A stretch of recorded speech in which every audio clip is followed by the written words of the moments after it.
Hello and welcome back to the TRBusiness video channel. Joining me is Ray Hernan, the Chief Executive of Aer Rianta International. Ray, it's a pleasure to have you speaking to us today. It's nice to be here, Luke. Thank you. Just to begin, Ray, I wanted to get your view on the past 15 months or so since you assumed the role of Chief Executive. What for you have been the highlights? Well, it's been a bit of a whirlwind. Lots of air miles built up over the last 15 months because it's certainly like any CEO coming in, you need to get out, meet the people, get to know the business. And for ARI, that means lots of long trips, but very exciting, very informative. Steep learning curve, I must say, despite having been involved in retail for quite a number of years. It's been just insightful to appreciate the nuances and the differences between travel retail and, let's call it, high street retail. But very exciting, delighted to be here, delighted to be working with a team that has been involved in travel retail since day one. And I think, again, we're a business that are always looking forward, looking at the next opportunity. We have a history, but we've also got an innovative streak to us that's critical for our success going forward. And you do indeed have a history, Aer Rianta, going back all those years to Shannon Duty Free. So just put into words, if you can, what it means now to be leading the company. Well, certainly it's a privilege, but we can't look to the past and rely on the past for our future success. It's great to have the heritage that we've got, and I think it's been a very successful. We've been a very successful business for many years, but the industry is ever changing, and we need to make sure that we're continuing to be at the forefront in the innovation stakes, both in terms of delivering better customer experience, leveraging technology, and I suppose embracing that change. We have always been there trying to evolve the business, and we're not there just at the start of duty free in Shannon many years ago. But delighted that our team over many years have been involved in lots of other developments. Again, Middle East is a hugely important market for us, and whilst we have our own business, we were actually instrumental in the launch of Dubai Duty Free many years ago. And indeed, Colin McLaughlin, who's been there now for many years, was one of the first of our team that went from ARI to set up Dubai Duty Free a long time ago as well. And the rest is history, as they say. It's been a phenomenal success for Colin and the team, and we were delighted to be involved in the early days. And I suppose we've leveraged our management experience both from that and indeed management and support that we've given to other businesses in many other parts of the world. We're very much using that now to drive the business on over the coming years too. You mentioned Middle East there, Ray, and obviously you had some notable successes in the past year and actually beyond that. Talking about Bahrain and Muscat and soon to be Abu Dhabi, we hope. Yeah. What markets out of those and indeed others excite you the most moving forward in terms of the traveller profile? Yeah, I suppose as an organisation that whilst we have global reach, we don't really have global scale if I compare it to some of the very big competitors that we have got. But in the Middle East, we're actually the largest multi-location operator. And I suppose we're trying to leverage that. We've been there for many, many years, and our success in the Middle East is very much built on the partnership approach that we've had. We've had a very long-standing partnership with Abdullah Bahindi and his family. We celebrated 25 years last year with Abdullah, and I suppose he's helped us, and we've leveraged his knowledge of that marketplace with our broader retail knowledge to engage not just in Muscat and Bahrain, but we've a partnership in Beirut. We're in Riyadh now as well, in Saudi. We've an interesting business in Qatar where we run the liquor distribution centre for the whole of Qatar. Not core travel retail, but again, we're always open to looking at other ideas. And yes, the exciting part now is Abu Dhabi. We certainly are hoping now that it will be launched and open next year. A lot of effort has gone into it over many years. Very exciting for us because I certainly see Abu Dhabi as another step up now in terms of the retail offer. And it's really, our offer is reflecting the scale and the wow factor that exists in the airport once it's open. So I'm really excited about that. And indeed delighted that whilst we've been in the Middle East for quite a number of years, it is a great testament to our performance that we've recently renewed our contract in Bahrain for another 10 years.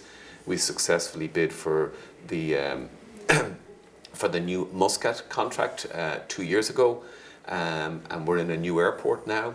So it's delighted that we're continuing on in that vein, and hopefully as opportunities come up, we will definitely be bidding for them. Right, I just want to turn now to a particular channel away from the Middle East and the regions, Inflight. Now, of course, you possess experience on both the retail side and in-flight, and working for an airline or airlines. Give us your perspective, if you will, on the state of in-flight retail at the moment. We know it's struggling, it's finding it tough to reconcile growing international and domestic passenger volumes with demand for new services and innovation, seemingly. What's your take on the struggle? Yeah, I don't know. I know how our business in Muscat, we provide in-flight services to Oman Air. But outside of that, yes, I worked for Ryanair for 10 years.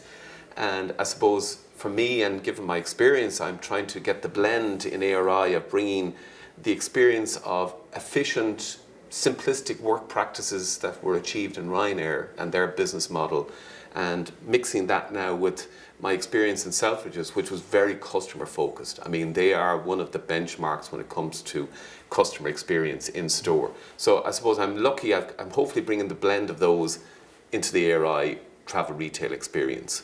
But specifically on in-flight, it's like all travel retail. We need to evolve, and I think as fuel prices increase, in-flight airlines are looking at weight. Weight is a huge cost for airlines because it means more fuel is burnt. That comes into the whole sustainability agenda. So there, in-flight is evolving as well, leveraging technology. But I think most airlines see it as an ancillary revenue stream, and ancillary revenues are becoming more and more important. So whilst they may be challenged at the moment to bring that kind of customer experience on board when you have a very narrow product range, you carry very limited stock, and the product knowledge is quite limited then for the in-flight staff.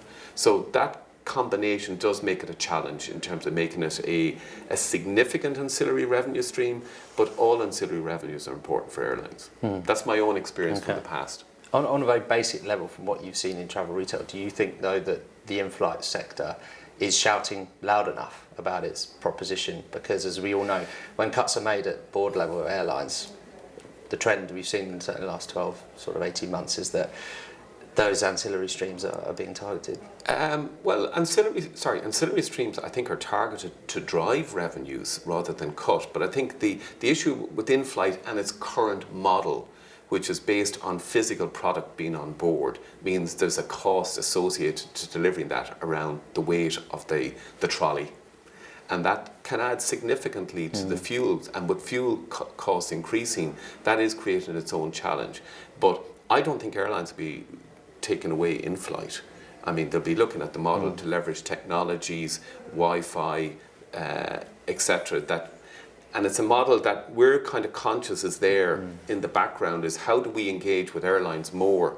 Because one thing airlines have got that we as travel retailers on the ground do not have is they have the immediate access to the customer when they book a ticket. And certainly one of the experiences I've got from having worked in high street retail is we don't engage with the customers particularly well pre-travel because we don't know who's going to turn up. So if we want to drive penetration in our stores in terms of converting passengers to customers, we need to come up with mechanisms to engage with those customers. So there's maybe a sweet spot between airlines and travel retailers on the ground where we can complement each other in terms of access to brands, fulfillment of orders maybe on the ground, while at the same time we get access to that customer. Because I think going forward for travel retail in general, we need to understand our customers better. And that means getting access to their data to understand and build up a history of them. And that's something, certainly my experience in the past in high street, we're not doing particularly well in travel retail. Okay. I wanted to ask you about the current concession model structure, obviously at airports. The business is being squeezed from the top down. Operators often demanding higher rents and minimum annual guarantees. Retailers are expecting higher profit margins from the suppliers. In a perfect world, is there a solution to breaking this vicious cycle? I think there's a reality possibly now coming into the marketplace. Certainly even since I was in Cannes last year. So in the last 12 months, we're starting to see maybe a plateauing of concession fees. I think the pendulum has swung from, in the past, probably travel retailers were making significant profits, and airports became more commercial, and I think the pendulum has swung completely the other way. I think some of the demands of airports now are prohibitive, and they're not sustainable, because if we all want to be in this business long term, we need to have a sustainable business model, and I would question the sustainability of how it exists at the moment. And that means concession fees need to come down, but at the same time travel retailers need to become more efficient. We need to have models that work better for us, we have to have a sustainable profit. And sustainability and all of that is a word that's been used under different guises at the moment. But if each of the parties in travel retail, i.e. the brands, the travel retail operators and the airports, we all need to make money. We all have to make money. And certainly I think airport operators are being squeezed. And I'm saying that from an ARI perspective as well. We need to become more efficient in terms of our business model, but at the same time I think there has to be a reality check by airports as well. If they want to have airport or travel retail operators that provide excellent service to our customer, invest in technology, all of that, you need to make money. Otherwise those things will fall away, because you'll be cutting costs. And one of the biggest challenges for all retail operators is payroll is the biggest non-product cost. And if you cut payroll, it means you're cutting that engagement with the customer. And I think that's the wrong way to go. Looking more strategically, ARI has been working on its 2020 strategy. You're now entering a new growth phase over 4 years, I believe. Yeah. Tell us a little bit about what that strategy in the immediate term looks like, any detail, and crucially, what will it mean for customers and suppliers? Well, I think one of the things I'd like to point out about, before I even mention strategy, is we're very lucky in travel retail, because that is projected to continue to grow, quite significant single-digit growth over the next 4 or 5 years. High street retail is going in the opposite direction for lots of different reasons. So we're very lucky to be in this part of retail. And that means that the fundamentals are there, i.e. passenger numbers are still continuing to grow. The biggest challenge for us as a travel retail operator is how we remain relevant in that space. And I think the challenges and opportunities are many. We need to leverage the technology, and that's going to be a core focus of our strategy going forward. We need to continue to invest in our staff, because again, our staff awareness, staff knowledge of brands is so important. People like to be engaged, but you need to give the staff the tools and the knowledge of the product. So things like, we've got the Knowledge Hub. It's a suite of over 1,000 videos of product, so that we inform our employees the history, how the product is made. It means you have something to engage with the customer on. That they're all going to be critical. I mean, core to our strategy is continuing to be much more customer centric, developing the customer experience. And that's around getting the right brands in store, leveraging the customer research that is continuously ongoing in our business, making sure that we're maximizing that information to select the right product, come up with the right store environment, and very much listen to the customer as well in terms of the changing demands that they've got. Because the one thing I would say is, in all retail, it is no longer sufficient just to meet expectations of customers. You have to exceed them and strive to exceed them. Because customers have lots of choice now. They can go to Amazon. They can go online anywhere and buy product. We now need to make it that they come into our stores to experience, to engage with our staff, but also make it easy through technology so that if they don't buy something in our store, when they get to the gate, they have an option to buy on their mobile device, and that we make it seamless then in terms of delivering that product to them. And how does that fit into the broader picture in terms of the development of the centralised buying function, which I know that you've been angling towards? Anthony Kenny has come in as Chief Commercial Officer, or has moved to Chief Commercial Officer. And tell us a little bit more about how that centralised buying function is effectively going to offer better value to your customers. Yeah. Well, there was an acknowledgement a number of years ago within ARI that we had a lot of maybe siloed buying going on. So how do we maximise purchasing power? I mean, in the scheme of things, purchasing power is critical in terms of getting better margins to allow us to compete effectively then to bid for new business, which is a unique trait in this travel retail business where you have a finite contractual length of time. It's either 5, 7, you might be lucky to get 10 years in a contract. So we need to be always thinking of how do we win the next contract. And critical to that is having an efficient business model, but also having strong purchasing power to negotiate the best deals with the brands and suppliers. So with the appointment of Anthony to the Chief Commercial Officer role, with the decentralising of some aspects of purchasing, i.e. order management, transactional activity, that should be done at the airports, right? They can see what's empty on shelves, validated, yes, by our IT systems, etc. But I'm decentralising the non-negotiating aspects. So we will still have a central purchasing role, but we're bringing back, empowering the airports to take more control of the operational aspects. Anthony is critical to delivering that. Anthony has worked in ARI for a number of years.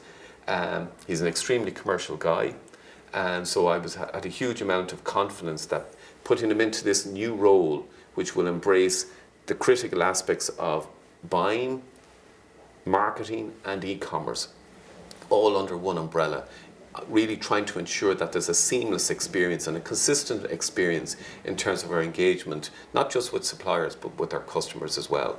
Because we, under the new strategy, are very focused on an omni-channel strategy approach. Hence, delighted to see the e-commerce being launched earlier this year in Ireland, and we'll roll that out now to all our key airports over the coming 12 months. But that e-commerce website it's not just about e-commerce, it's the shop window. It's about telling the customer again what we've got in store. Because the research that we've got is telling us that over 70% of our customers look online before they come into the airport. So this is another vehicle, another channel that customers can engage with us before they come to the airport. So it's very exciting, lots still to be done in that channel. But we're embracing it, we have to. We're bringing in lots of experience, new staff are coming in with the knowledge, best practice, and they're complementing to the teams that we've already got in the business. Seems like an exciting time for ARI and indeed the wider industry as we've touched on. Ray Hernan, thank you very much. Thank you indeed. Nice to meet you, Luke.